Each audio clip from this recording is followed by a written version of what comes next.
Hi everyone, welcome to the Dave's World YouTube channel. So I had a lot of people contact me because they wanted the parts that I was making for Gen 1 and Gen 2 cruises, so I decided to start a website called supercruises.com. This is my buddy Danny's car, and it has an issue where well here, let me just show you. So what's basically happening, look at this coolant reservoir. The coolant reservoir tank is basically black, and at first I just thought this thing was just black from age, or maybe the other day when it was getting dark I had thought maybe it was just because it was getting dark out, it just looked that way. But if you look, it actually has oil mixing into the antifreeze. Now there are a couple places where oil could be mixing into the antifreeze, but let me grab my flashlight real quick. I want to show you guys something. Anybody who has this milkiness is basically dealing with oil mixing into the antifreeze. That's pretty much what this is, 100%. Now the reason oil is getting into the antifreeze is they both have pressure. Your cooling system has pressure and your oil system has pressure. However, the oil system has much higher pressure than the cooling system. So a cooling system on average is 15 to 20 psi. An oil pressure system on average is 40 to like 70 psi. So because the oil pressure system is a higher pressure system, you're always going to see oil getting into the antifreeze before you see antifreeze getting into the oil.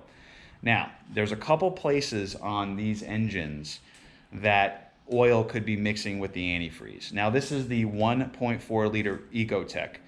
It is very common for 1.4 liter Ecotechs to have certain places that do mix. And I'm going to go over a few of the little spots. Basically, one place oil could be mixing with the antifreeze could be in the turbocharger. If you see here, this is actually a coolant line, and then underneath you have an oil drain. There's 4 lines that go to this turbocharger. So I just wanted to show everyone that I have 2 websites. You don't need to see the one website, which is supercruises.com. This one is the supercruisesstore.com. They both have the same product on it. But right here you see that I have turbocharger options for the Gen 1 cruise.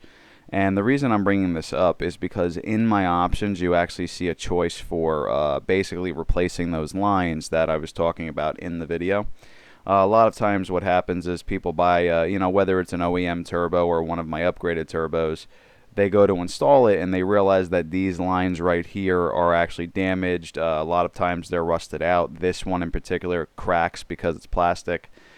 So when you come to the website and you want to order an upgraded turbo, you could actually choose this option, and this option will give you the turbocharger, all 4 lines, all of the gaskets, and also the studs and nuts. Now these studs and nuts pretty much rot out over time, so you end up getting exhaust leaks in this area, which causes different codes that pertain to underboost or airflow. So that's why I put all this stuff in a package for you, which is pretty affordable.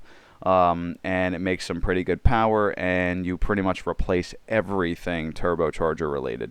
So you have one right here, which is a coolant line. You have one right here, which is an oil line. So this right here actually is oil. So oil passes through the center, and then this is coolant. Coolant passes through the back side of the housing. So there could be a situation where a turbocharger could be mixing the oil and the antifreeze. Underneath the car, there is an oil cooler.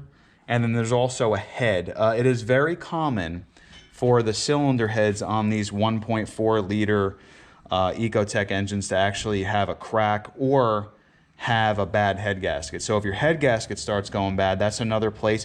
Basically, when we remove the turbocharger, I'm going to show you there's a little seam between the head and the engine block.